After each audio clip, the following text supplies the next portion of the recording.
All right, so, okay, welcome back, everybody.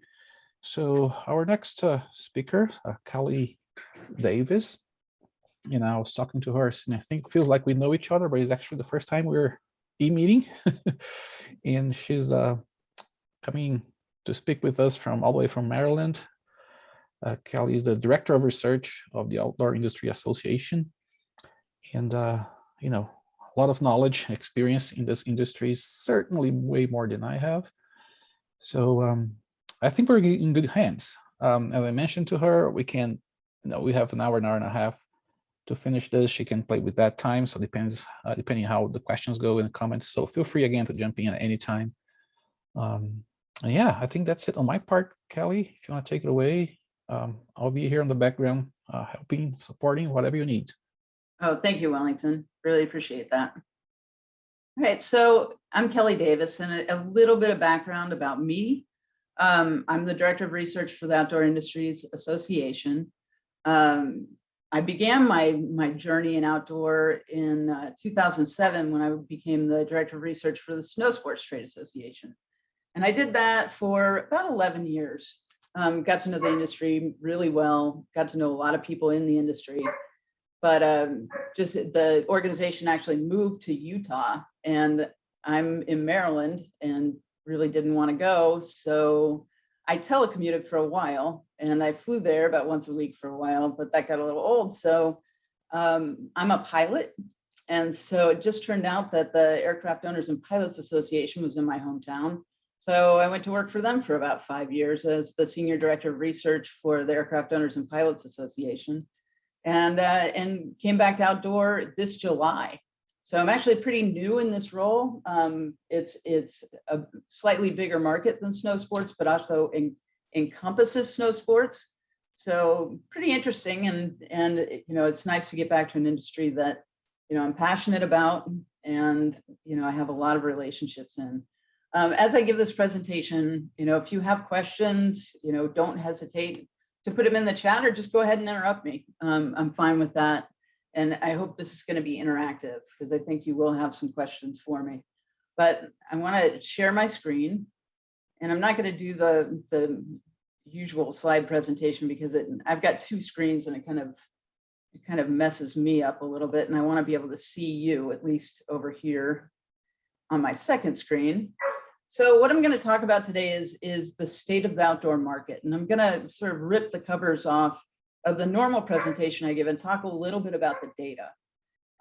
My job is to make the view into the market very, very clear. And when I was in snow sports, I used to describe it as, think of a snow globe, and you can look at it from just about any angle and get an idea of what's going on in the marketplace. This involves a lot of data. So the first thing I want to talk about is data sources. And if you're an entrepreneur, or you're looking to just go to work in the outdoor industry, it's good to know where to get data about the industry. And the first data set that I want to talk about is the participation data. And this data is critically important because if you're starting a business, you want to know how many people are in your target audience. So, let's say you're going into roller skating, you want to know how many people were roller skating. The way we get the participation data is through a coalition of a whole bunch of different organizations that range from the Sports and Fitness Industries Association to golf, tennis, bicycle.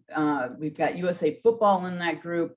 So it's a huge study. And the reason we all get together is so that we can defray the costs. And it doesn't make sense for every single one of those organizations to basically build the same wheel. It makes sense for us to get together and build a better wheel together. So what we call ourselves is a Physical Activity Council. It formed in 2007. So there's participation data that is comparable dating back to 2007. And that's important because you want to make sure that you can look at trends using comparable data, especially in participation. In retail data, there are a couple of different sources of retail data in the marketplace. One is MPD, and if you're an entrepreneur, I'm just going to tell you it's straightforward. You're not going to be able to afford it.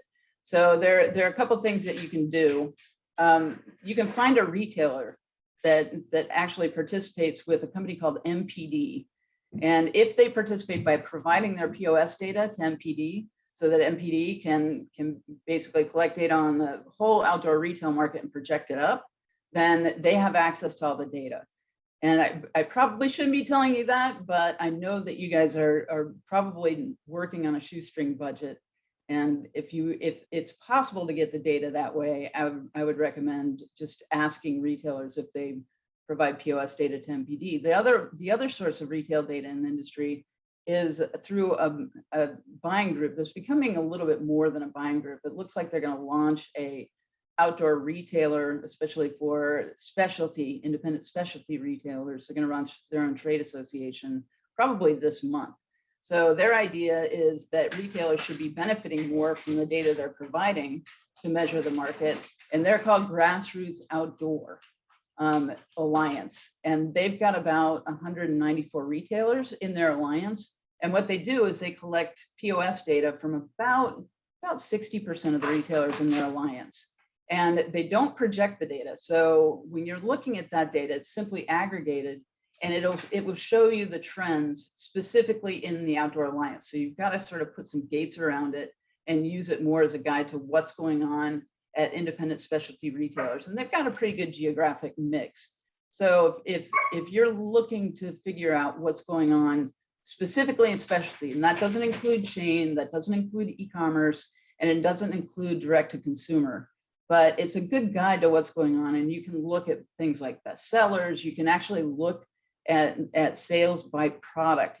And even further, you can look at sales by product by color, which is specifically important in soft goods. So if you're thinking about making apparel for outdoor, that's something that really might help you. So you can figure out what colorways you want to produce in your samples, and you can get an idea of how well things are selling that might look a little bit like yours, that might compete against whatever product you're going into the market with. The third source of data is consumer intelligence, and there are a lot of sources of this, OIA being one of them, my organization. And we're going out and gathering information from consumers, and we do that with a participation panel and a couple of different other ways that we get information from consumers, including things like interviews and a deeper level of consumer intelligence. But you want to know who your consumers are. You want to know their demographics. You want to know their psychographics. Psychographics would include what kind of car they drive, where they normally shop, what other kinds of things that they buy, and what kinds of activities they participate in. Economic data. The Bureau of Economic Analysis actually does a giant macroeconomic analysis of outdoor every year. And this Tuesday, they're coming out with their 2020 report. So, we're going to see those numbers, and I'm going to talk about that a little bit further into the presentation. And those are important because if you need to get financing, you need to know, exactly how much impact the outdoor industry has, and macroeconomic analysis basically brings it all together. So you've got participation, you've got the number of people that are spending, and you've got what else they're spending on, including things like restaurants, and anything that is an indirect economic indicator around outdoors. So that would be restaurants, that would be travel, that would be hotel stays, airline tickets, things like that. And that equaled about 788 billion in 2019. And it was about 4.5% of the GDP. So it was a really large number. We're expecting it to be down a little bit. In terms of trends, there are a lot of ways to look at trends and a lot of ways to understand what's going on. We provide a guide to trends at OIA. Another thing that we do, actually, my team does on a regular basis, it does simple things like looking at Google Trends. So you can go to Google Trends and look up, search phrases like great hiking trails or where do I bike, and you can get as specific as you want, and you'll get a trend line on all of that, and you can even compare. So you can choose a couple of different things and look at what the search trends are, and that gives you just another data point to triangulate on. So if you're really trying to size the category in an industry, that's a good way to triangulate the data. Ad hoc research is anything else. That's sort of the other. So that would be anything from, how people are buying things to, special, in my case, special research requests on a variety of topics, like, what's going on in roller skating, for instance. And Karen brought that up. And I don't know if Sung is back, but I want to tell her that there is an association, a roller skating association, and she should check it out, because they have full information on what's going on in roller skating, and they can tell her if anybody is keeping track of areas like she was talking about in which you can roller skate. You got it. Are you there, Sonia? I am. Awesome. And there, according to our data, there's about 6.2 million roller skaters in 2020. Okay. Not quite the 39 million, but a pretty good number. Yeah. It's about the same number. It's about the same number of people that say, snowboard. Put it that way. Nice. But they've got actually their site is really cool. You can look up places. I'm sure you've been there, right? I've never heard of the Roller Skating Association, so this is perfect. Awesome. There's also the International Association of Skate Companies, but they're more skate oriented. And Gotcha. they did a bunch of things involving opening skate parks. So they did a lot of sort of local activism to help city councils decide that they wanted to build a skate park. And they talked a lot about a guy named Richard Florida, who wrote about the rise of the creative class. And Richard Florida talked about the creative class going to places with a lot of outdoor opportunities that included things like skate parks, that included things like hiking trails and ease of walkability. But you might want to check it out. I think that they probably have a lot of good data. Or you could join OIA and I'll do it for you. All right. Thank you so much. You got it. So Kelly, sorry, right? While at it, Brian is asking on the chat just to what's MPD stand for? MPD, in fact, I think it stands for National Public Data. But they're a research company that covers a whole bunch of different categories. Things like they cover everything from beauty to, I think they do cookware, but they started measuring an outdoor in about 2013. They entered the market and they bought the one company that was actually doing it for outdoor for about 20 years before that. And that company was called Leisure Trends, the Leisure Trends Group to be specific. So they bought that company and now they basically have monopolized at least showing sales by every channel in outdoor. But if you look up MPD, they're going to be all over the news. They were just acquired last week by a private equity firm. So check them out. And one nice thing about MPD, they've got a really great blog, and they're really good at things like footwear in outdoor. They've got a guy named Matt Powell who, he writes a blog called Sneakeromics. But it's a pretty decent source of information about trends and about what's going on in retail, even if you can't afford their data. And just to be honest with you guys, their data is super expensive. I mean, OIA can't even afford to buy their data. So they're pretty much set up for the Fortune 500, and they do a good job with Nike and Adidas and Columbia and VF and some of the larger companies in the outdoor space. But if you're just trying to get up and roll, you might want to try my Find a Retailer hack in wherever it is you happen to want to start a business. And if you don't know if there are any retailers in your area, give me a call. I'll find one for you. That's the best hack I'm going to give you all day. And don't tell MPD I told you this, but that's a good way to understand what's going on in retail. And Grassroots Alliance, again, they're about to start. I think they're going to call themselves a Specialty Outdoor Retailer Association. And you might want to check them out, because not only do they have the data, and it's actually affordable, but they write about it every month. So even if you don't want to buy into it, you can get some information about it. Any other questions about retail data? It's okay. If you want to ask later, we'll get to it. So let's talk about the participation trends. In 2020, is a dark gift from the pandemic. Outdoor got about 7.1 million brand new participants. And those are people that had not participated in any of the 46 outdoor activities. So in that group that I described, the Physical Activity Council, each group owns a set or co-owns a set of activities and controls the data for those once it's gathered. And we control everything from mountain biking to hiking to camping, fishing, shooting sports, hunting. Basically, the best way to talk about how we define outdoor and what activities we're covering is when you do it, there's a good chance that you're either going to get wet or dirty or both. That's outdoor. So one of the largest activities is walking for fitness. And that it's not, this is the total trend for outdoor, and walking for fitness is not actually counted in this, but 114 million Americans just walk for fitness or just go outside. This could be walking your dog. This could be, I mean, it's basically everything except getting your mail and stepping outside for a smoke. Right? This is anybody that just, tries to get out and walk every once in a while. And the reason I'm talking about this is because I think it might be, and the analysis is coming, but I think walking for fitness, especially during the pandemic, was a gateway in outdoor for a lot of new participants.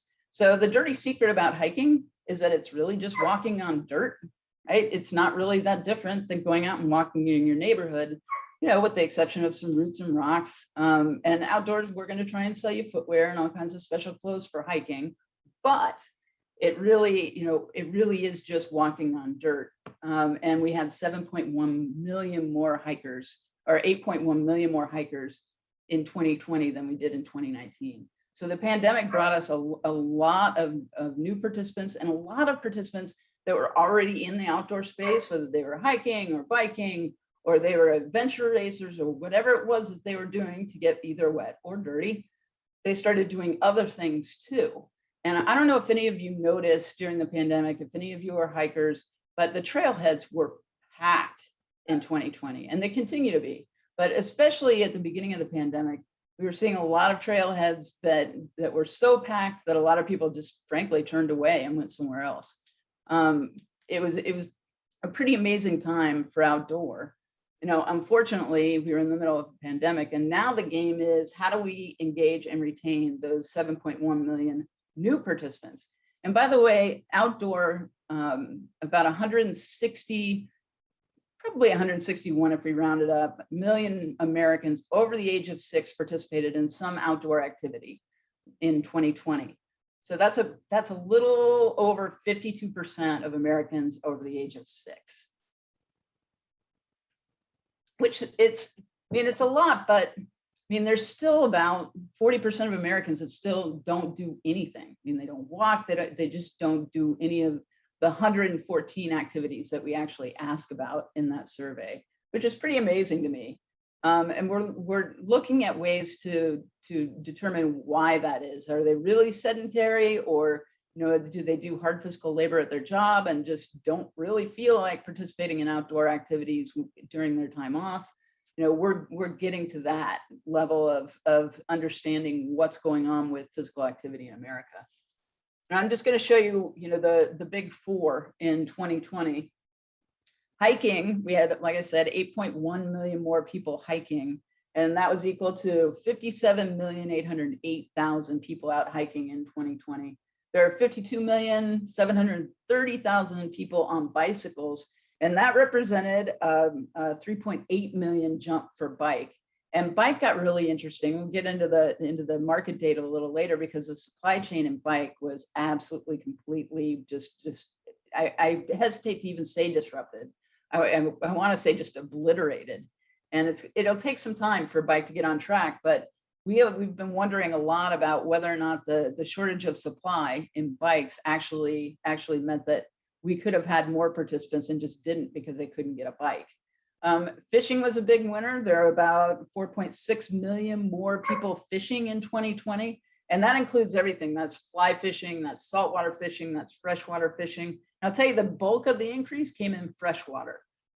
So one of the things we started to see in the data in 2020 are the number of people that were actually just doing outdoor activities that were accessible, that were proximal to their residence, right? So this was like walking out your front door and going down to a creek, maybe a mile away or a quarter mile away.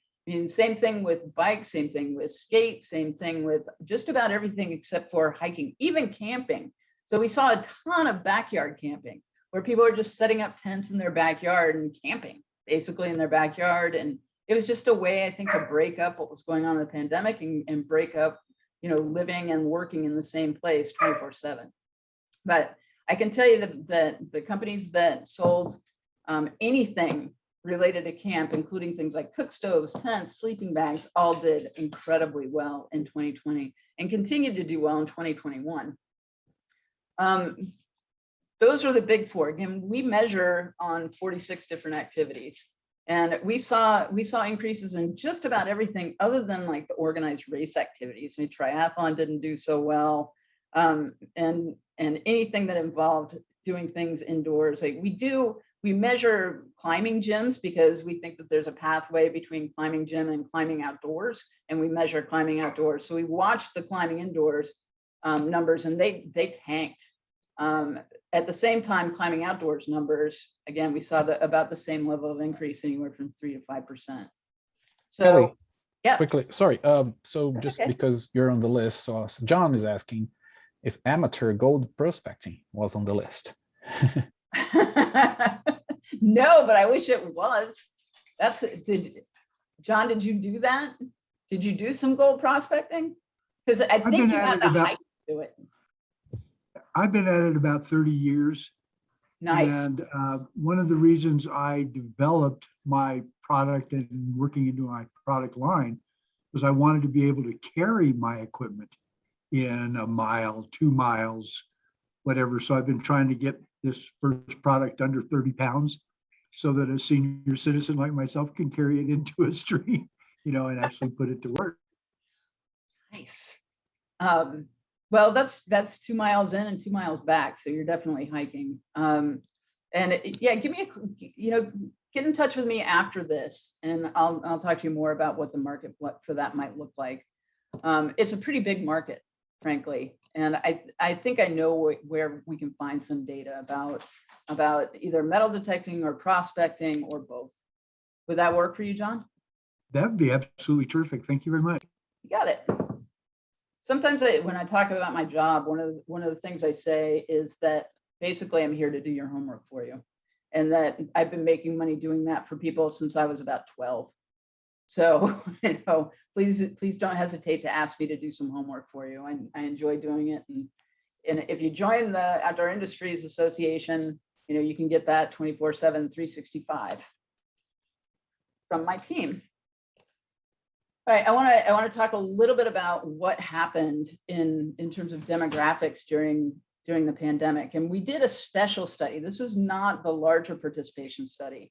Our larger participation study also showed an increase in diversity across the board, but we did a smaller study, and this involved 300 existing participants and 300 brand new participants. And just looking at the demographic mix, it changed a bit.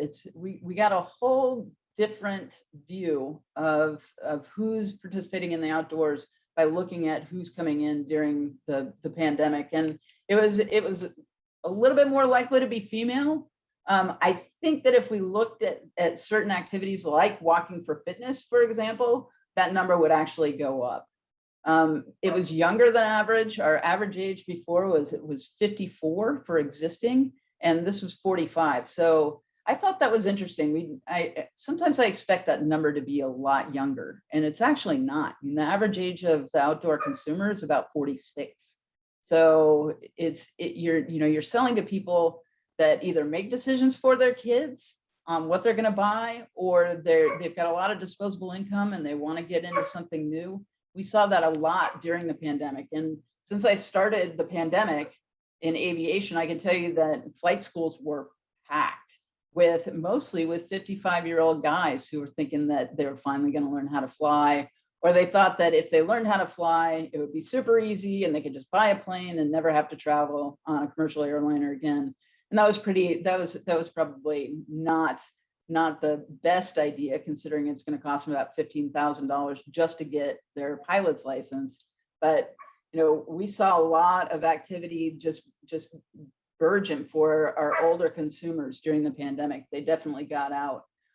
We saw a bit of a turn towards Hispanic and Latinx participants. Our Black participants, we saw a couple more of those. Participants on trail and on bike and fishing. Asian Americans, we had a little bit of a jump there from 6 to 9%. So it was just a little bit more diverse, and we're expecting to see that diversity continue, and I'll tell you why. When you think about what we're seeing from the Census Bureau, I mean, we're becoming a much more diverse country. And when the 2020 census data came out, I was mesmerized. But one of the things that they do in the census data is they do projections. So they do a 10-year projection and they do a 40-year projection. So the 2020 projections for 2060, where the population looks a lot different. So we're spending a lot of time in outdoor talking about diversity, equity, and inclusion.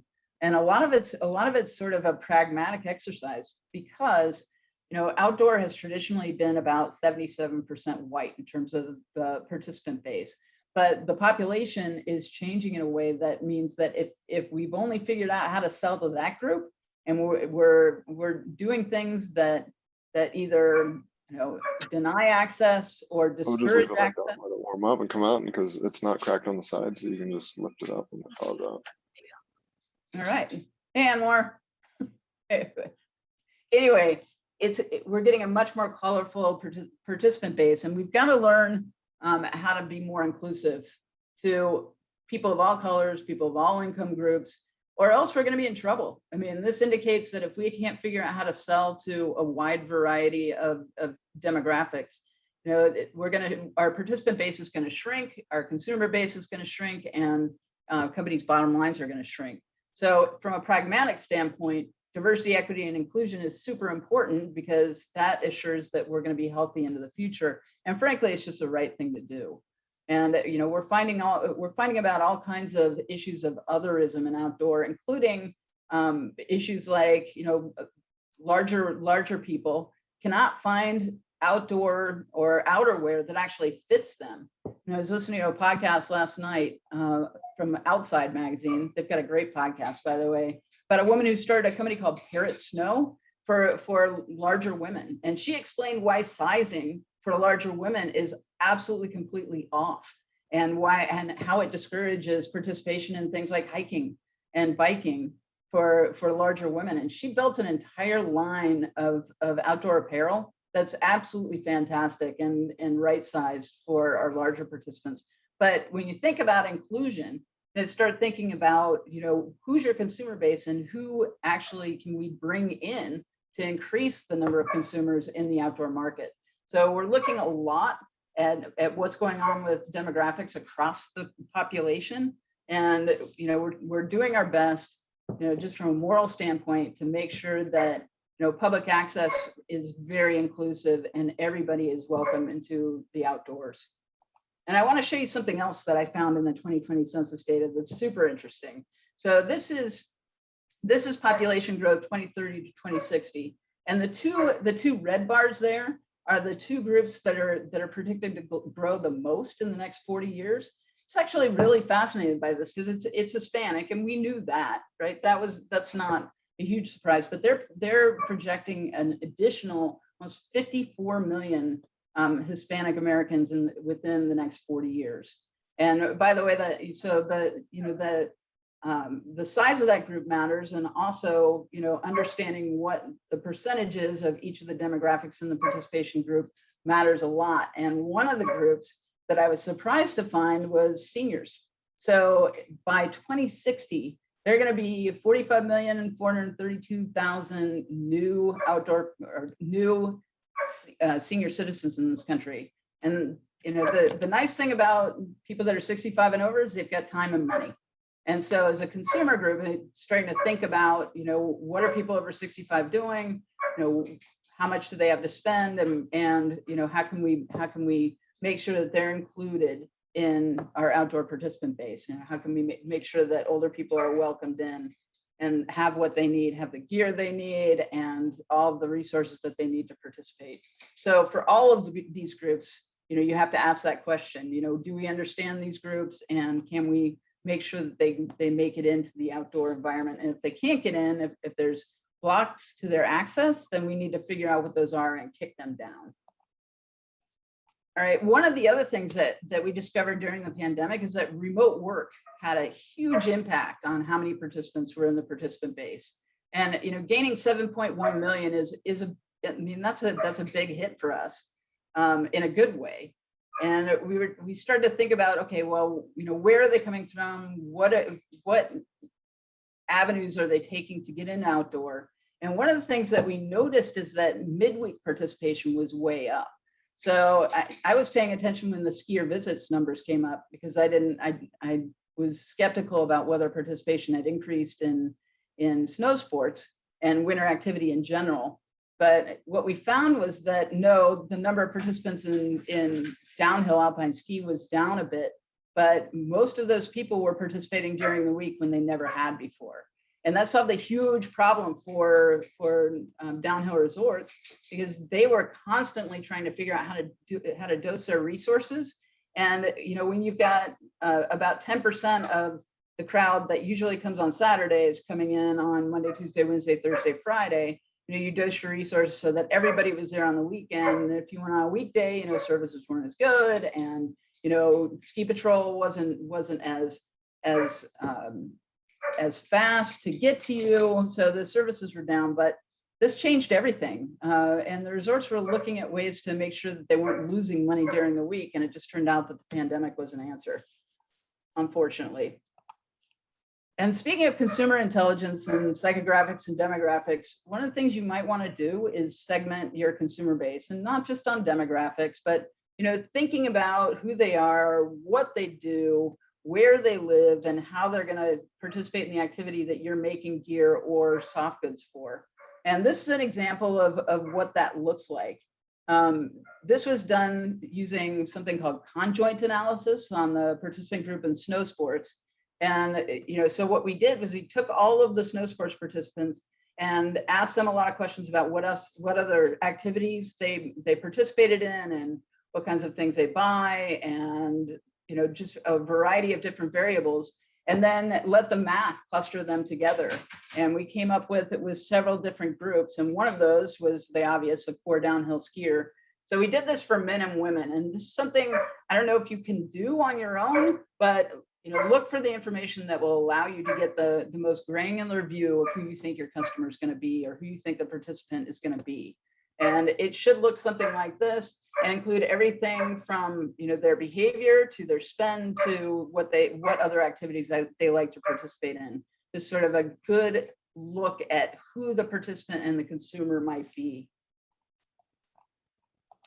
Now let's talk about the retail market. So I spent some time talking about what kinds of retail data exist, and I'm going to show you. This is NPD's retail data, and they were kind enough to share this with me in July. So this is a 12-month rolling number from June to July 19, or June to July 20 to June to July 2021.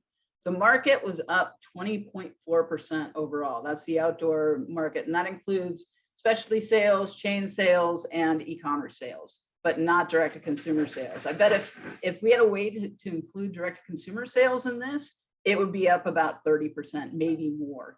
Most of the companies I'm talking to in outdoor are up at least double digits.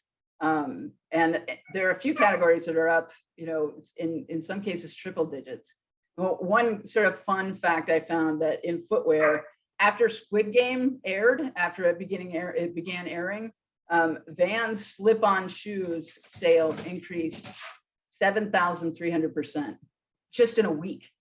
Can't imagine that, but that's the level of granularity that we have in this data, and you can see it by category here. Apparel was up 18.4, and I think outdoor actually benefited a little bit from work at home, because outdoor apparel tends to be a little bit more casual, and something that's versatile, so you can wear it while you're working at your desk, and then jump on your longboard and go out for a ride, and there it is. You still have that apparel on. So the soft goods lines did incredibly well. Footwear was up 7.7, and a lot of that was running and trail running shoes. Trail running got a big bounce from the pandemic, and it was a trend that simply just accelerated during the pandemic. It was already up. We went from something like 4 million trail runners in 2007 to 14 million in 2020. So it was a huge jump in terms of sales of especially Hoka and Ultra running shoes, by the way. Equipment was up 12.8%, and that included everything from paddle boards. We sold a huge number of paddle boards during the pandemic, to canoes, kayaks, skis, backpacks, all of the things that you might need to go camping. So that was a nice category for us, and it was good to see us go up to 25 million. That was a big number for 12 months spend in outdoor. So you wouldn't have any questions about specific categories and retail data? Have any of you found data on retail out there besides, something like MPD or grassroots? Oh, okay. If you want this to be more specific, again, see a retailer, give me a call. We'll find something for you. I was talking earlier about looking at trends, and there are a lot of companies that do this actually. You can monitor trends on anything from sites like Civic Science that just go out and ask questions and get like 300,000 responses every time they ask a question. You can go in. If you answer questions for them, then boom, you're gonna see the results right away. And you can actually search on outdoor, so you can see questions that related to things like hiking and camping and trail running and mountain biking. And it's a really engaging way to get a feel for what people are thinking about outdoor or about any subject you're interested in. We could go in and look at roller skating. We'd probably find a whole bunch of questions about roller skating in Civic Science. And there are a couple of companies that do that. There are also a lot of marketing firms that look at trends, and they do it by generation. So when you think about selling into the market, one of the ways that you can look at it is, okay, we've got Gen Z, millennials, Gen X, boomers. So, you can get a sort of a generalized look at what the variables around a generation are. I think we're all familiar with the stereotypes of Gen X and millennials. We're getting a little bit more familiar with Gen Z. When people talk about Gen Z, and we're talking about people born from about 2003 to, we're getting close to the end of birth in their generation. So we're gonna have another generation to name fairly quickly. But Gen Z, for the most part, they're Gen X's kids. One of the things that is commonly talked about with Gen Z is that they're a lot more informed than previous generations, and they're actually using their dollars to vote. They're voting for companies like Patagonia that they think are authentic, that advertise what they do as sustainable. They're very concerned about the environment. They're very concerned about social justice. So I've seen a lot of companies adjust their marketing to that generation to fit, those generalizations about Gen Z.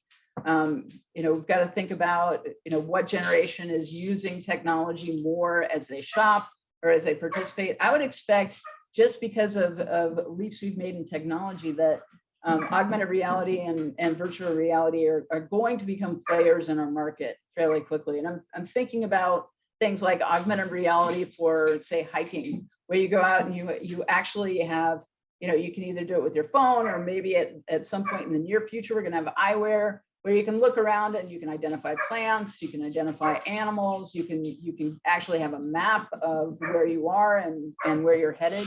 It's actually kind of a cool idea.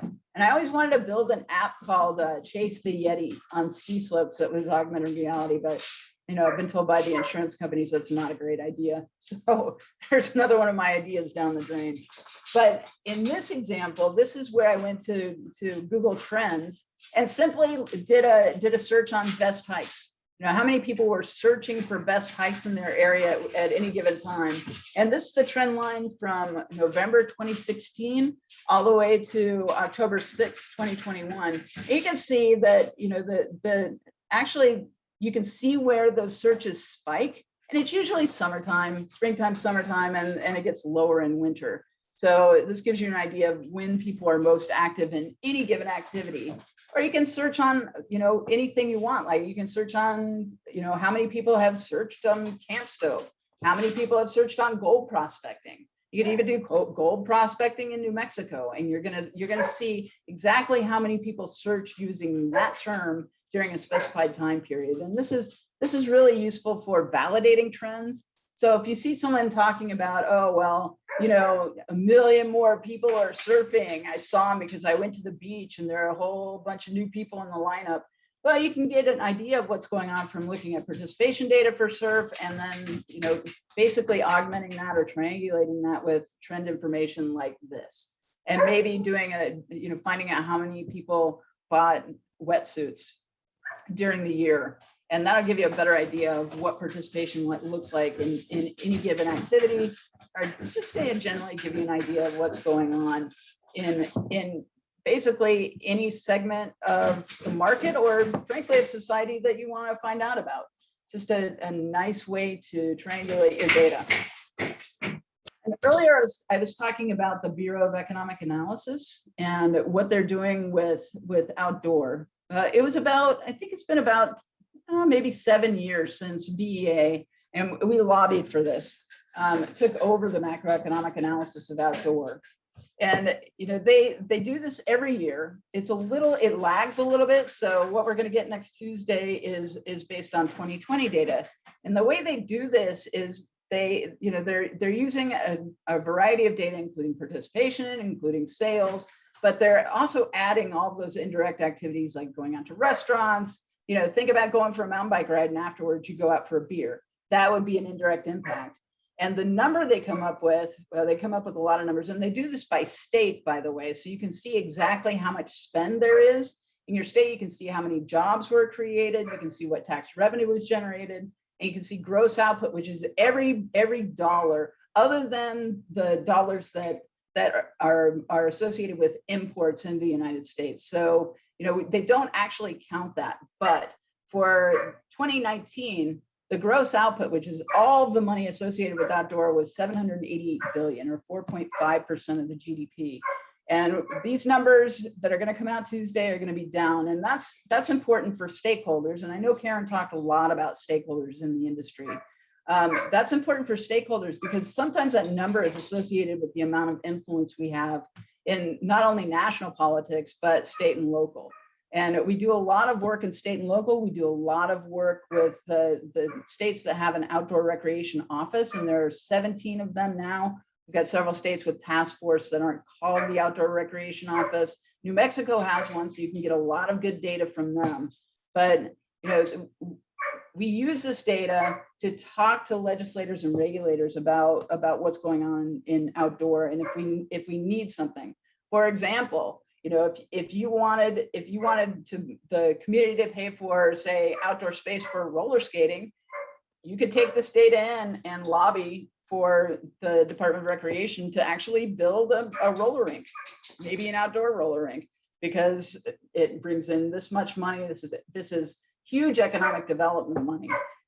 So, you know, think about that. If you're looking to get some help with funding from any local, state or federal government resource, and you know, you're going to want to know about this data. And we're a little bit worried about the number being down, and I've already had to write a response before we even see the data. And the response basically says that people weren't going to restaurants, people weren't going out to bars after they participated, they weren't traveling to participate, so destination recreation was down, other than in RV. And you know, that's going to result in the number being down by, I'm guessing, about 300 billion. So a pretty significant number. But it'll be right back up in 2021. I have no doubt. And I'm guessing that in 2021, when that data comes out in November 22, that it's going to be something like 900 billion. So something to consider in terms of how much money is associated with outdoor, and how much tax revenue generation and how many jobs are created in outdoor. And by the way, I know the BEA team that does this. They use a model called RIMS, which is simply just a macroeconomic modeling tool, and it provides a snapshot. So it doesn't provide projections. It just says this is what it looked like at this specific time. But that number is really important if you're trying to get funding, or you know, you're exercising influence from the standpoint of being somebody in outdoor. I want to talk about, this is what everybody's talking about in outdoor right now. And there's certain categories that fared worse than others. For example, bike is really disrupted, and it's disrupted from the bottom of the supply chain all the way to the delivery to the end consumer.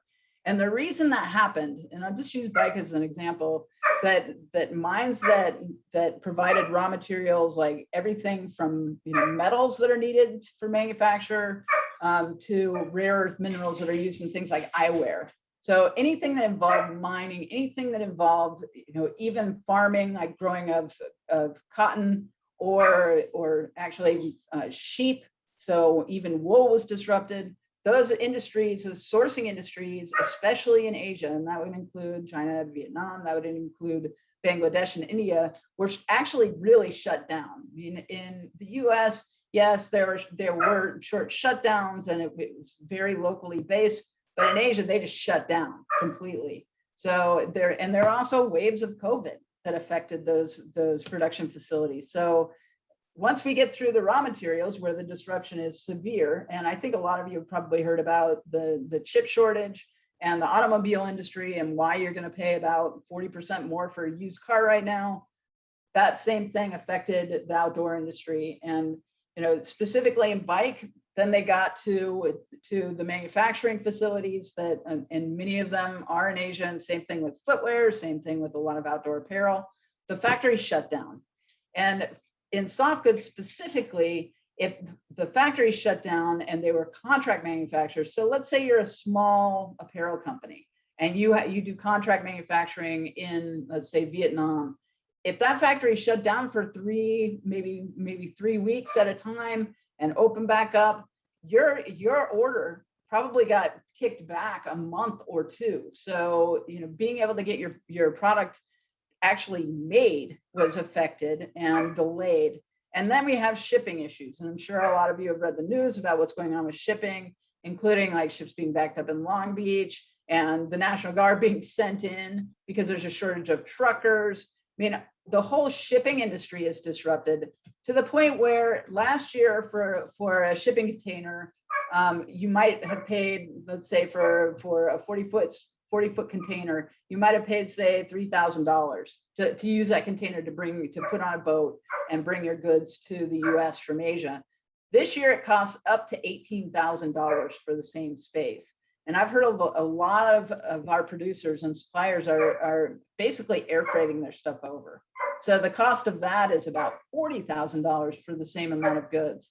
And retailers are having problems getting things to stock their shelves with.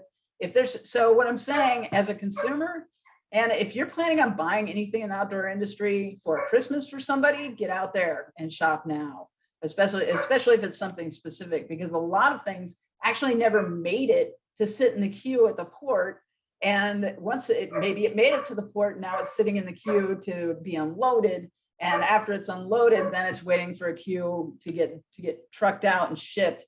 And train and trucking are both disrupted. And then finally, last mile, if you're ordering something direct to consumer from a company, it's probably going to take a little bit longer just to get to you, even after it arrives in the US on terra firma on land. So the prices are going to be way up. We're going to be looking at some pretty decent inflation in the market. We're going to be looking at a shortage of goods in bike that can last up to 2 years because there are only two major suppliers of components, and they're both suffering from this disruption, especially when it comes to raw materials. So, if you're trying to buy a mountain bike or you're trying to buy an e-bike, it's going to be difficult. And we've heard horror stories about people that are either not getting their bike after they've ordered it and they've waited 6 months, to people that are willing to pay $4,000 to $5,000 more for a high-end bike simply so that they can get it in a decent amount of time. I would say in the bike market, somebody that's thinking about providing bikes for rent would be in a great position for the next 2 years. So the disruptions of the supply chain, and I could probably talk about Demings and talk about just-in-time manufacturing and why this is likely to have an impact probably over the next 3 years. We could talk about the bullwhip effect, but at some point there's going to be an inflection. And that means that supply is going to start to outstrip demand. And that, that's when we're going to end up with an inventory glut. And I'm a little bit worried about that. I hope that we can be smart enough to avoid the worst vagaries of that, which is, our prices will dive bomb, and a lot of brands will be diluted because they have to discount their goods to get them out the door. But this is one of the prime issues that businesses in outdoor are worried about right now, and logistics people in outdoor are really having a very interesting couple of years. I hope that they never have a couple of years that are this interesting, but it depends category by category what your issues are. But one thing's for sure, everybody's got supply chain issues right now. So looking forward, I was talking about trends a little bit. One of the things that we're looking at are post-pandemic trends in participation. So the participation data I showed you, I can get that by demographic. I can look at it by crossover. So I can see how many people are hiking and biking and camping. And so I can look at sort of the frequency of participation. So how many times are they doing each of those during a 12-month period? And there's a myriad of information that we're looking at, but we're really watching the patterns to see if, number one, we can maintain the diversity that we gained during the pandemic, so that we can keep people, that normally didn't participate and who may be participating by just walking out their door and either hiking or walking or fishing or riding a bike. How do we keep them active in the participant base after they can go back to restaurants, after the whole thing is over and the controversy is behind us, and fear of COVID is behind us, and all of the negative impacts from the pandemic are behind us? How do we keep those people engaged in outdoor? And we're super concerned about it because climate change is a huge issue for us. And people that are outdoors more often are demonstrated to have a more informed opinion about climate change. And they're actually mental health professionals that are now prescribing outdoor activity for mental health issues, especially minor ones. So, being outdoors, we think, helps people be healthier, helps people understand climate change and the environment a little bit better, and makes them basically forces for us to make sure that we can maintain the public lands and the recreation areas necessary to satisfy our participant base and keep those people in the market. Diversity, equity, and inclusion. I mean, this is a social justice issue, but as I was describing earlier, it really is a bottom line issue in outdoor. We've got to be able to sell to a diverse base, and we've got to be able to attract a diverse base into outdoor. So we're focusing a lot on these issues, and it's sort of interesting to study that and really understand how outdoor has been exclusive for a long time. I mean, a lot of people think about outdoor and they think about tree huggers and granola crunchers, but that's not the case at all. Yes, we welcome everybody that's a little crunchy and outdoor, but it also means that we're welcoming people that you normally wouldn't see outdoors into a wide variety of activities, including things like hunting. I do a special report for Shooting Sports on hunting that shows me that even hunting is a lot more diverse than you might think and is growing in diversity. Again, outdoor and climate, obviously, there's a relationship. We're looking at the effects, and there are several universities that are looking at the effects of things like, massive wildfires on outdoor activity and changing temperatures, rising temperatures on outdoor activity, and what sea level change might do to outdoor activity. And there are a lot of climate change organizations that are centered on snow specifically, like Protect Our Winters and Save Our Snow. And the reason that's so important is because if the temperature warms, we've seen climate scientists come out with reports that tell us that we're not going to be able to ski anymore, or we're just going to have to make all the snow that we ski on, including in places like New England, where they're predicting that the length of the season, due to climate change, the length of the snow sports season will be contracted by about 10 days within 20 years. And 10 days is a lot of money for snow sports. So we're constantly thinking about climate, thinking about how climate is affecting outdoors and what we can do to ensure that we're doing everything we can to be more sustainable And I think that, I'm seeing a trend, and I think this is going to happen, especially after Glasgow. A lot of people are talking about the fact that even if we got rid of all of the negative impacts right now, and not negative impacts, but negative behaviors that led to the impacts that we're looking at, we'd still experience what amounts to a 2 degrees Celsius rise in temperature, which would mean rising sea levels and increased temperatures, increased extremes, increased fires, etc. And people are going to start talking about how we're going to adapt to the environment when it changes, and what we're going to do to adapt to climate change, rather than really throwing all of our eggs in the let's stop this basket.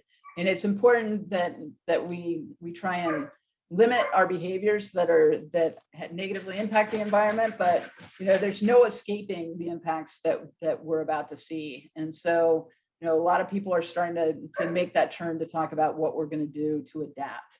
So keep an eye on that. Outdoor health and wellness. Again, we've got medical professionals that are actually prescribing time outside, and a lot of studies about the correlation between better mental health and time spent outdoors. So keep an eye on that, and that's something that some of our member brands are sort of folding into their marketing campaigns, like the idea that at first it was experience and now it's happiness, or just feelings of calm that come from basically just hanging out outdoors. We're looking at buying behavior and customer experience. And the reason we're doing this is because we've seen a turn, and it accelerated during the pandemic. It didn't start with the pandemic, of direct to consumer. Before the pandemic, about 45% of our brands were selling direct to consumer. After right now, and I don't want to say after the pandemic because we're still in it, but about 90% of our brands are selling direct to consumer. And the way they used to distribute their goods, they'd sell into retail. So really what they had to understand in order to sell their goods they had to understand retailers. So the things that I showed you about the consumer persona, like think about the core snow sports, the core skier, or mountain bike riders, they didn't have to really know that group. I mean, they had to have a general idea. In outdoor, a lot of the people that are working in outdoor are outdoor enthusiasts, and spend a lot of time outdoors anyway. So they kind of think in a moment of hubris that, oh, well, we are our target audience, so we don't really need to do more research. But that's not necessarily true. You are not your customer, and 80% of the participants in outdoor are what we term casual participants. So it's not the core crunchy tree hugging, through hiking, shredding the mountain downhill skier, people that we need to reach out to in our marketing and advertising campaigns. It's the casual people, it's families that think, oh yeah, this might be a good year to go on a ski vacation. Oh, and by the way, about 87% of household buying decisions, spending decisions are made by women. So if you're thinking about a marketing campaign, yeah, you want to show core, you want to show something aspirational, but at the same time, if you're not including pictures of women and family, you're probably missing out on some potential consumers. You've got to think about the mode of sales. Is it direct to consumer? Is it specialty retailer? You're gonna just go and shop at brands, basically their selling sites, and you'll notice that there's not a lot of information about the products that they're selling, and the better ones are getting better at it. But again, they're not used to selling to end consumers. They don't know the end consumers as well. But specialty retailers, that's pretty much their jam, right? If you go into a specialty retailer, most of the time you're going to find an educated person in the shop to talk to about whatever activity you're trying to do. I'm sort of a believer in specialty retail. I think that's sort of where the rubber meets the road in outdoor, and that's the place where a lot of people get their start when they go and look for equipment. I went to my favorite specialty retailer. I had to interview him for my job. They're right downtown. It's called Trail House. They're awesome. He told me, we were talking about hiking in our area. He told me that his trekking pole sales were up something like 400%, simply because people are coming in and asking. And they're saying, oh, well, it's pretty rocky. It's pretty rooty here. You might really like this. And he said that the people that they sold trekking poles to came back over and over and over again for advice and for product. So selling into specialty retail in addition to your D2C stuff is super important, especially when you're trying to gain new customers and new participants in the marketplace. Have to think about supply chain disruption. I mean, again, I think it'll straighten out in about 3 years, but it's something to consider if you're just looking, if you've designed a product and you're looking to have it manufactured, especially in Asia right now. And there are good reasons to do that, including lower cost, and sourcing materials are closer to that market in a lot of cases. Again, we've got other questions. You're going to have ad hoc questions that are very specific, especially if you're an entrepreneur and you're writing your business plan. We can help you with a sort of a market research section that will fit right into your business plan, that covers participation, that covers sales, and will supply you with some more specific information about whatever market you want to get into. All right, it's 1:20. I thought we could take maybe a 5-minute break, and I'll come back and finish up by talking about bias and talking about triangulation of data and why you should care about that. So if you don't mind, it's about 11:20. If you could come back at 11:25, we'll finish up. Sound good? Awesome. Thanks, Kelly. All right, see you in 5.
Kelly, before you begin, there's a question in the chat.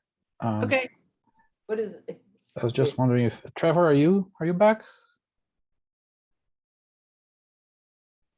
So Trevor is asking. Yes, no, I'm here. I'm here. Oh yeah, so Trevor is asking if the information on the percentage of people that used the stimulus funds for their spending in the outdoor recreation. I don't have that. I could probably find out.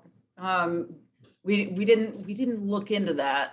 You're looking at the percentage of people that receive stimulus fund. Are you looking at companies that receive stimulus funds? No, Like- no, for me, and I was in New Orleans after Katrina, Right. and I heard a really interesting fact about people that were getting the stimulus funds from that catastrophe and spending it on items that they couldn't afford normally.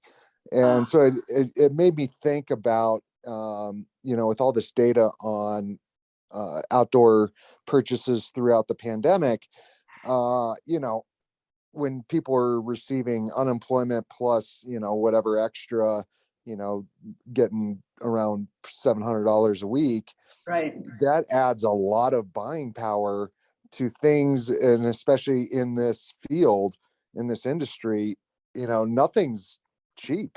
No, cheap. I bet the cheapest way to get into outdoor activities is maybe buying a pair of shoes.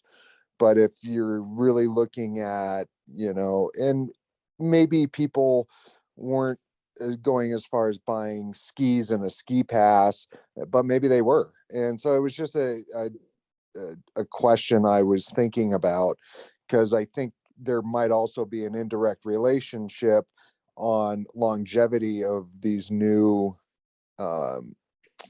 participants that, okay, if they bought a bike, yes, they can use that bike over and over.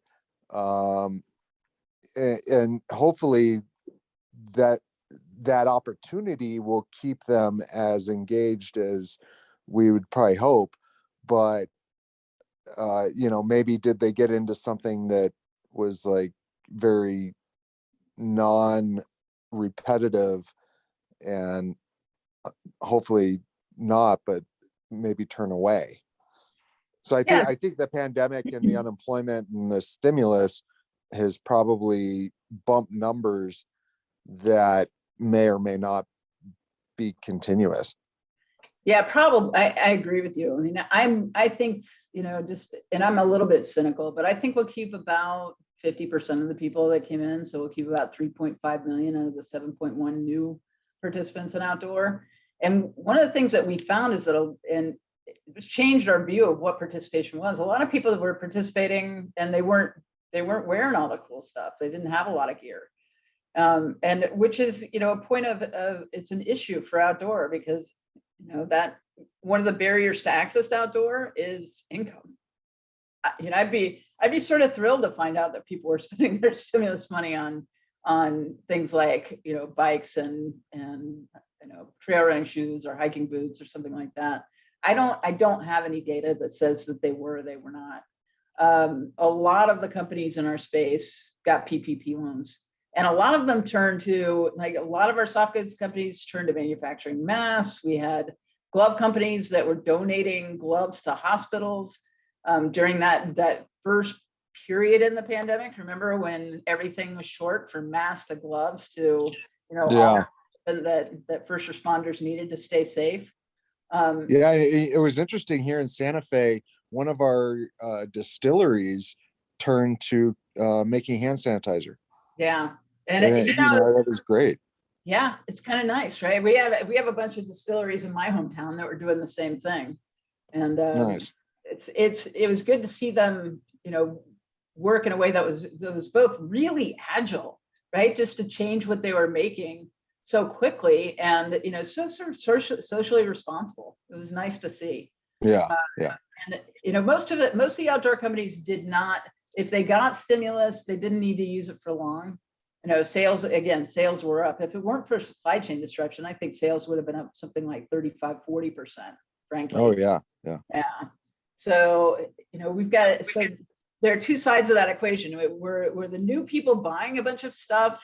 Did they have new money so that they could afford that stuff? Were they buying it? And I don't know. A lot of the sort of anecdotal evidence we have comes from people that, are core trail people, or we're just observing what was going on. We had a lot of media out there talking about the new people on trail. And in a lot of cases, they weren't wearing what we would consider the right outerwear or shoes. They were just going out there and doing it, which is kind of, I love that actually. Because there's a lot of gear that is extra. You don't really need it that much. What I'm most worried about is if they got into it and they bought the wrong stuff and they had a bad experience. Like if you buy a crappy bike and go try and downhill on it, you're probably gonna have a bad experience. Right? Same thing with everything from pickleball to skiing to paddleboarding. I mean, there are a lot of opportunities there to have a really terrible experience if you have the wrong stuff. But if you're out there just hiking, good. Yeah, wear a t-shirt, wear your Vans, do your thing. We're happy to have you.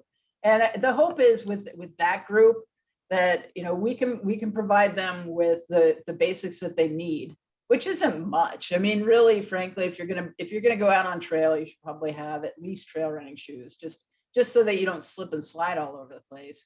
But the truth is, the dirty little secret, hiking is just walking on dirt. So we think that yes, the main things that gave us the boost were basically the shutdowns that gave people more dispensable time. Let's put it that way. Where we weren't going out to restaurants, we weren't going out to dinner. We couldn't even hang out with a group of friends or our family. So going outdoors was sort of a safe outlet during that time, and that's when we saw the highest bump in participation. So yeah, can we bring those people into the market even if they don't have any money? I think so. I think we have an opportunity here. Now you just mentioned a really funny sport, pickleball. Anyone paying attention, that is blowing up. It is nuts. Yeah, and I'm part of a business owners group here in New Mexico, and one of them is trying to start like the New Mexico chapter pickleball association, and that's all they talk about. And unfortunately, I work pretty much every sunlit hour of the day, and I don't get a chance to make it out. But what do you see on that? What's your take on that? Well, there are a couple different things. Pickleball, I remember when pickleball first raised its head in one of our participation meetings, because we work with the National Tennis, it's their foundation. We work with tennis on measuring participation. We started talking about emerging sports. And Jolyn Boer, who was the research director for tennis, said, "Have you heard of pickleball?"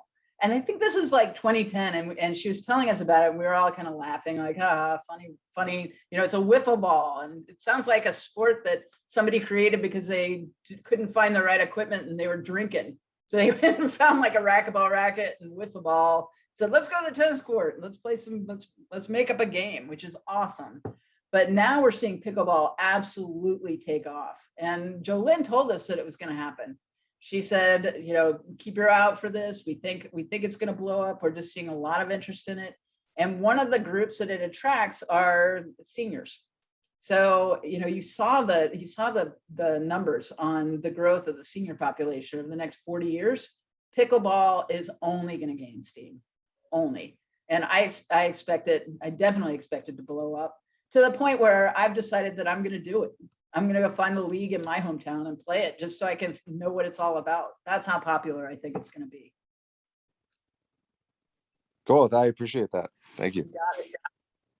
Does anybody, before I get into like the esoterics of data, does anybody else have any questions about the market or trends we're seeing in the market?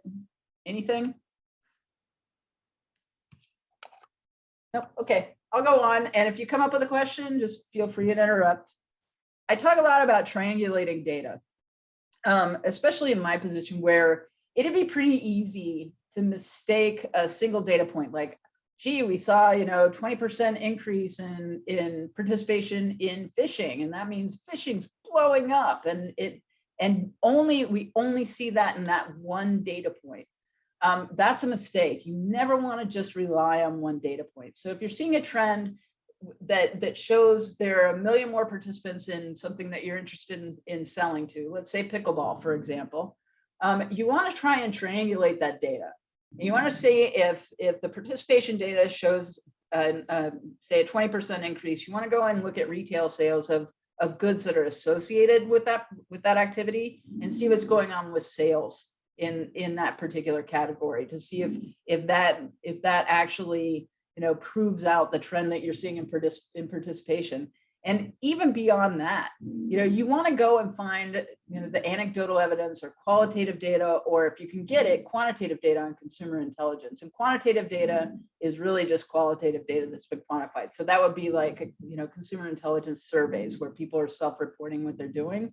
And you want to go look at sources like the Google search, the Google Trends search. So you can see if that actually shows an increase. What you want to see is at least 3 of those sources of data agreeing with each other. And you're probably going to find something that disagrees with what you're seeing in all of the data, but pay no attention to that. If you can get 3 sources that are all saying the same thing, then you probably are onto something. And you might want to wait and watch that over a period of time. And maybe you don't have that luxury like I do, where I can sit and say, wait, I saw pickleball start to trend in 2010. Maybe you need to have that done in real time. As long as you can get 3 data points that are all basically indicating the same thing, that's triangulation, and that's what you want to do. That's the kind of evidence you want to have to really feel confident that information is correct. One of the problems in our participation data, for example, in the smaller sports, for example, cross-country skiing, the numbers tend to be spurious because the way we get that data is with panel research. So we pay a panel, it's actually DRI, we used to use Ipsos, but they maintain panels of survey takers, basically, that are about a million Americans, and we can build a balanced sample based on whatever parameters we say. And in this case, we just want a sample that is representative of the overall US population. But sometimes, because of that, we only collect about 18,000 responses a year over 114 different activities. What that means is that when they project out, they're using very, very small numbers to project up into millions of people. So cross-country skiing, about 5 million people in America participated in cross-country skiing in 2020. And that number over the years has tended to go up and down and up and down and up and down, just based on the way it's projected. So we can end up with a margin of error on that number of up to 20%. So we definitely want to triangulate numbers like that, especially when you get into smaller and smaller subsets of the population, or smaller and smaller subsets of retail. If you're looking at retail data provided by NPD, that's a projection model. They take small numbers and project them up using a specific algorithm, built on variables of the market that may or may not really apply to exactly what you're looking at, like cross-country ski.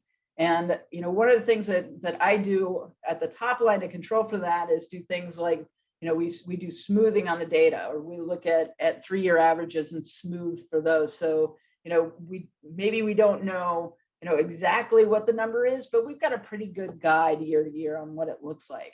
Triangulation is super important when you're starting a business. You definitely want to be sure of the data that you're looking at that tells you that there's an opportunity in the market. So in the case of outdoor, yes, right now we've got basically a great market. Our retailers are making plenty of money, our suppliers are making plenty of money, we've got more people participating, but as we move out of the pandemic, I need really good reads on that data to figure out if we did actually successfully engage and retain the new participants in areas like hiking and areas like fishing, and especially in smaller activities like stand-up paddleboard, like cross-country skiing. We definitely want to know what's going on in those categories so that we can figure out if people just bought stuff during the pandemic and tried it and now they're out, and they're not available for, they won't respond to any marketing campaign. They're not going to buy anything else. They're going to spend at least the next couple of years going out to restaurants and theaters and bars and hanging out with friends and family, which they couldn't do for a year and a half. And, all of that hiking's going to go by the wayside. So we should just let that go and not worry about that. We need to have accurate data on what's going on with that group. And that's difficult to do without triangulation. Sometimes we'll even do special consumer studies just to triangulate participation in sales data.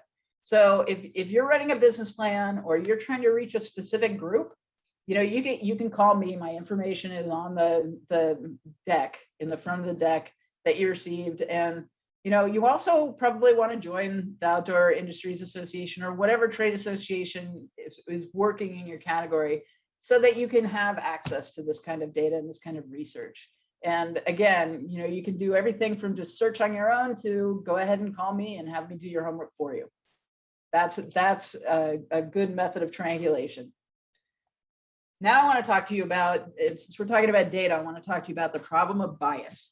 And it's pretty common to run into people and start talking about bias, and they say, well, I'm not biased, I'm not racist, I'm not sexist. There's all kinds of bias that go beyond that. Every time I start a research project, I go through a checklist, and I've been doing this for about 35 years. So, if I haven't exercised my bias by now, I just have to be mindful of it, that it just lives in the sort of structure and heuristics, which are the shortcuts your brain uses, of the way I see the world, of my lens. And everybody's got flaws in their lens, that there's, it's just part of being a human being. You've got to stay mindful of that when you're looking at data or when you're analyzing data. And there are a lot of different types of bias besides race, gender, age, education, a lot of exotic bias. And there are books and books and books about the kinds of bias that might affect your decision-making. One of the best thinkers is actually an economic behaviorist. I think he kind of made up the field of economic behavior. And his name is Dr. Dan Kahneman. And if you're not familiar with anything that he's done, I would definitely recommend reading Thinking Fast and Slow by him. In that, he describes that you have basically two systems in your brain. One is system one, and that's about 80% of your thought processes. And that's sort of the shortcut area of your brain. That's the automatic place in your brain. So if I asked you, hey, what does 5 + 5 equal? You don't have to sit there and process it. You're not thinking about it. 10 just shows up in your head. And those are the heuristics I'm talking about. Those heuristics are flawed in everybody. I mean, there are all kinds of ways that those can get flawed.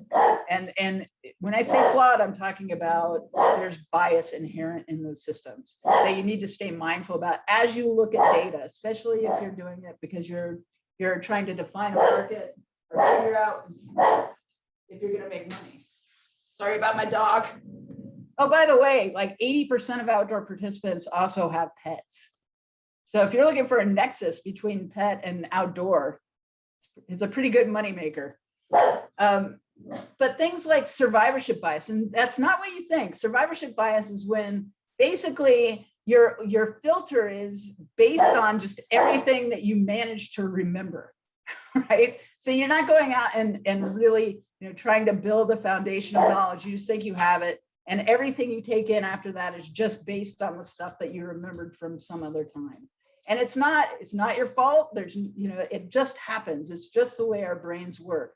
So if you're mindful that bias could actually affect the way you see data, or if you're analyzing some data for the market, that can affect the way you analyze that data and you're mindful of it, usually, that pretty much diffuses any effect that might have. But there's some really interesting ones. And I think we were talking about consistency bias at the end of the last presentation.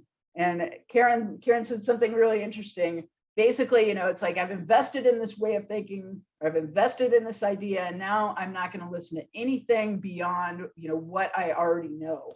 That's consistency bias. So it's like, well, I've been thinking this way for a long time, or I've been believing this for a long time. So anything that basically props up that belief, I'm going to listen to, and everything else, I'm just not going to. And your brain will do that automatically, unless you make yourself aware that could be happening. There are all kinds of different things. I mean, confirmation bias. I'm only going to basically, accept information that confirms my belief. And in America right now, confirmation bias is like the common cold, man. Everybody's got a little bit of it. And it's really interesting to see how that works. And when you hear somebody talk about cherry picking data, sometimes that's intentional. Sometimes you get, somebody pays a relatively unethical researcher to just tell them what they want to hear. I've seen that before. I mean, you get paid a lot of money if you're willing to do that as a researcher, and it doesn't tend to last very long because you lose your credibility. But you're basically just picking and choosing the kind of information that might confirm your client's belief. But when you're analyzing data yourself, be careful because it happens, and it can happen in a lot of different areas of the analysis. A good example of that would be, I used to think that in general aviation, you would think that student pilots crash a lot more than experienced pilots, right? Well, that's not true. Most of the fatal accidents are from pilots that actually have the highest level of certification in over 15,000 hours of flying time. So the little bit of advice I would give you about managing bias is create a bias checklist. And if you're a researcher, you're doing research, just go through it. And the key is that you're not showing it to anybody. I've never shown anybody one of my filled out bias checklists because, I don't want to uncover all of the flaws that I have, and provide them to somebody else. It's just so that I can stay mindful of all the different ways that my flawed lens might affect the way I look at data, and reminds me to be objective in places where maybe normally my heuristics, my shortcuts wouldn't allow that. They'd lead me to see data in a very specific way. So, the key is to go through and think about, how your lens affects the way you see the world and affects the way you see data. One of the funniest effects, I think, is that it's called the Dunning-Kruger effect, and some of you have probably heard this. You will meet people that are suffering under this effect all the time, and that's when you have a little bit of knowledge and a lot of confidence that you know everything. So, if you hear people talking about subject areas all the time where they're not experts and they have no idea what they're talking about, but man, they sound really sure of themselves. And I'm sure that everyone here can think of an example in their life of somebody that does this. That's called Dunning-Kruger effect. That's actually a bias that you have to stay mindful of because it can happen to anybody. And, I'm not saying that everybody's a terrible person. I'm just saying that these things often trip us up when we're thinking about data and looking at the market. So that's my standard researcher's lecture on bias. So to conclude, seek out data from credible sources, look for a lot of data, triangulate that data, understand the limitations of your data. If it's, is it a sample methodology where projections can result in huge margins of error on the data? And the reason you triangulate everything is to control for those limitations and control for inaccurate data that's caused by, flaws in the research methodology. Stay mindful of your biases. Just whenever you're looking at data, whenever you're thinking about the market, just make sure that you're looking at that in as objective a way as possible. And be surprised by data that surprises you. I'm delighted by data that surprises me. Another example of that is that people thought that there'd be big participation bumps after the Olympics. It doesn't happen. It doesn't happen at all. And that was one time when, I was really sort of disappointed in the result of that analysis. I was really, really hoping that would turn out to be, oh, well, it turns out that after the Summer Olympics, everybody gets out and runs. It's not true. More kids don't get out and run. More kids don't get out and try and pole vault. None of that happens. What happens is, the people that are already doing those things get slightly more active. But even so, that's a piece of data that absolutely surprised me. And what I wanted to find was that there was an increase. What I found was there's no effect at all. Understand your client's needs. And when I say that, you could be your own client. What do you need to understand about the market? What question are you trying to answer? One of the best ways to build a good analysis of the market is to have the questions that you want to answer in front of you before you start diving into data. That way, if you can control for your confirmation bias and your consistency bias, you're going to get a really clear view of what's going on in the marketplace, and you're going to understand where that information came from and how credible it is. so that you know how credible your idea is, just based on the level of accuracy and validity of the data that you're looking at. And really, if you're a researcher, and I included this because I thought maybe by chance there's another researcher out there on this call. I think most of you are entrepreneurs, but you know, I've spent my life delivering both good news and bad news, and you've got to be honest about all of it. You know, I've delivered a lot of bad news in the past. I am guessing in the next 3 years, there will be some more bad news to deliver and some really good news. But don't be afraid of bad news. Don't be afraid of information that runs counter to your beliefs or counter to what somebody else is saying. You know, just make sure you're sure of what you're seeing based on accurate data, and don't worry about it if it's bad. And if you're a researcher, you know, you've got to get used to delivering bad news to people. And yes, people do shoot the messenger.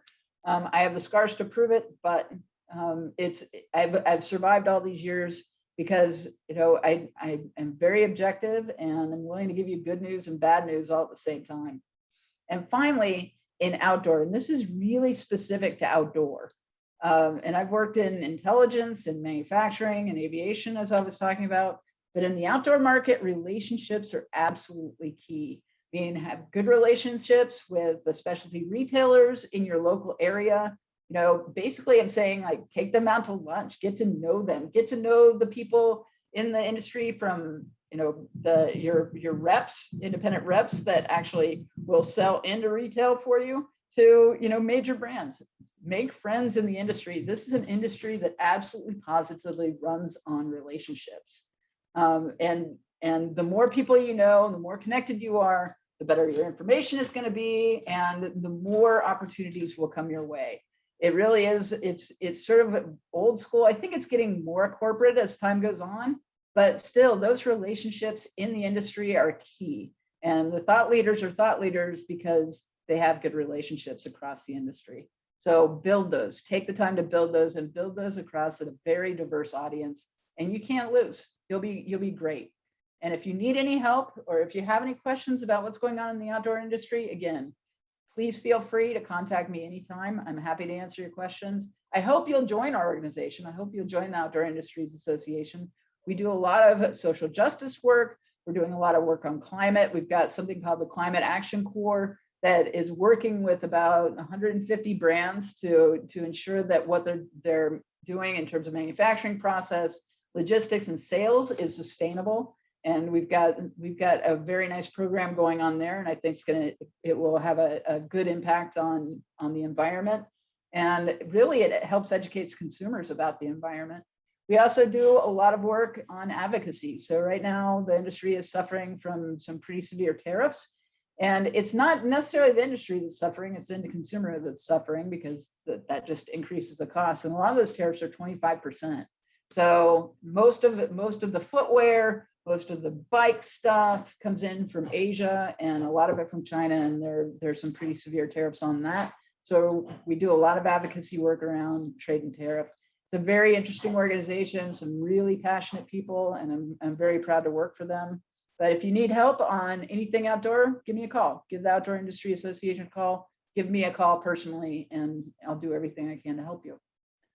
All right, I've gone way over. Are there any questions? This is the end. So what do you got? Yeah, we have time for a couple of questions for sure. I don't see on the chat, so feel free to unmute yourself and ask the question. I've got it. So I can see a couple of you. Can you raise your hand if you are an entrepreneur? Sonia, nice. Sonia, what are you going to sell? So actually, well, my business is, I'm a writer, author, but I'm also, my company is the Women's Thriller Writers Association. So I am going to be selling outdoor hiking and writing workshops. Cool. All right, where in New Mexico? Yes. I would definitely, I'm going to see if I can hook you up with the Outdoor Rec office in New Mexico, because I think they can help you find spaces, and you know, they can do some advocacy work if you need it, and just generally help you out and provide you with data specifically about New Mexico. Yeah, you'll like it. And as a roller skater myself, right? Go. Yay. You know what? I because I bought an electric longboard, which is nuts. It goes like 35 miles an hour. Wow. It is nuts. I've turned every street in my community into a ski slope, basically. I was saying, when's somebody going to come out with electric skates? I know, right? What would that look like? That'd be awesome. I'm just saying. An interesting idea. Just think of all you could do. Think of what roller derby would look like if somebody had e-skates. Well, and just to, so there is a group in San Diego who it's a roller derby group, and they worked with the city and built an outdoor recreation skating center. And so they sell the space for use for parties and roller skating. And I feel like that's something too that, that roller derby could do, other than just being roller derby, is, do events in a space that we could have. Yeah, that'd be really cool. Here in my hometown, we've got an outdoor, and it's cement, but it's a hockey rink basically. And people go there and roller skate all the time. But I want the city to do I want cosmic skating outdoors, like at night. So we can turn it into and that'd be so fun. Oh yeah. And we've got 2 roller derby teams. And I'm getting old, so I'm afraid to get hurt. You can do it. You can do it. I'm 52 and I play roller derby and I love it. Well, maybe I'll get into it. We should talk. Okay, we'll talk more. Okay, you've got my number on the presentation and stuff. Oh yeah. Okay, I would love to hear from you. And this is building relationships, right? Right. This is all I'm talking about. Is anybody else? Well, All right. because Well, it's oh. it's lunchtime, isn't it? Pete, It's sorry, I lunchtime. heard someone. Sorry, did I hear? I was just trying to say that I'm trying to bring the amateur miner, gold miner out of the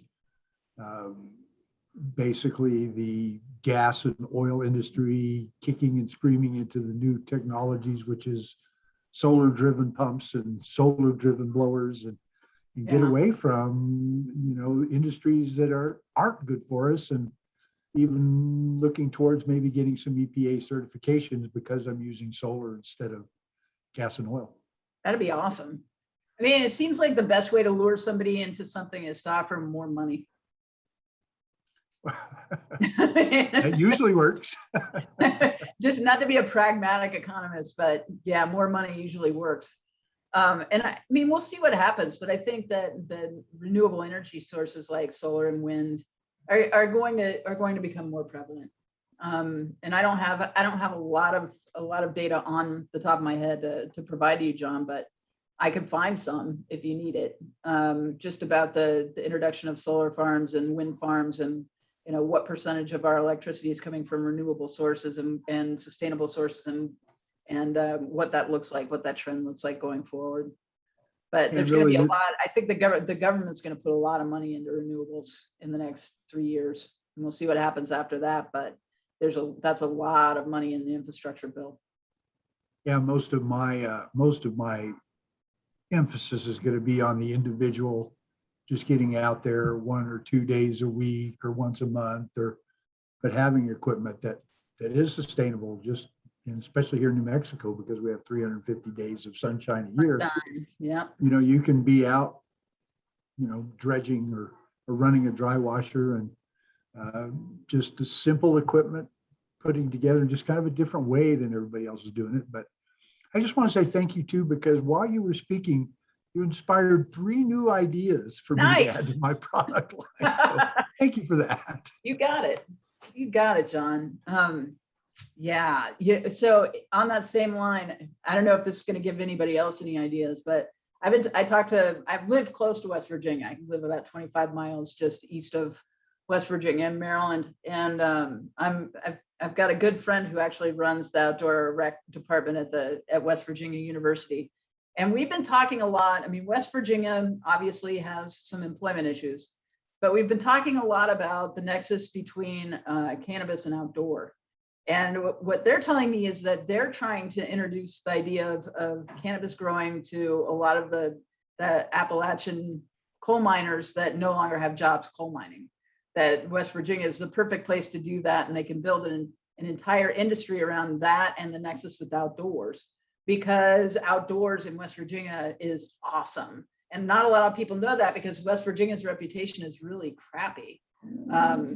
Just as stereotypes go. I mean, the movie Deliverance, boy, has delivered for a long, long time for West Virginia. But we've been talking about, so even the ideas around developing economies based on outdoor and the nexus to something else, whether it's climate and renewables, renewable materials or sustainable materials, or something like cannabis that actually, has a pretty large, if you did a Venn diagram with outdoors, actually pretty large and represents a huge emerging industry for outdoor. Another, and if I could steer you one more way, if anybody's interested in a trend that's just blowing up, e-bike, crazy. We've gone from 49 million in sales 2 years ago to about 800 million in sales in 2020 for electric bike.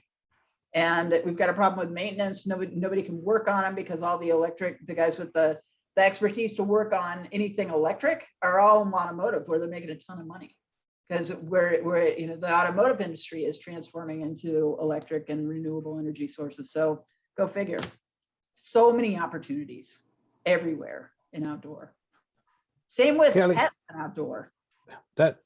Sorry, Kelly, to interrupt. I mean, this is amazing. I learned more in the last hour than I did in the last couple of years about the outdoor industry. So Wow. appreciate your amazing knowledge and knowledge of the sources of data and information. So I would like to just stop it here today, because I'm mindful of time, but I'm really grateful. I think everybody, you have contact Kelly's email on the first slide of the deck, so feel free to contact her. Thanks, Kelly, for offering. Before we say goodbye, I just want to remind everyone, next Saturday, same time, we have someone from the New Mexico Outdoor Recreation Division specifically. And then after that, we have an investor perspective, someone that is looking, or firms that are looking at investing in the outdoor industry. So please, same link, same passcode for next week. And please, can you join me as a virtual round of applause for Kelly, please, everybody? Thank you, everybody. It was super fun. It's a little weird still to do something like this virtually, but thank you so much for the opportunity to talk to you today. I really appreciated it. Thanks, Wellington. Thank you. Thank you. I'll probably talk to you next week or something. Yes. Thank you, everybody. Take care. Enjoy the outside.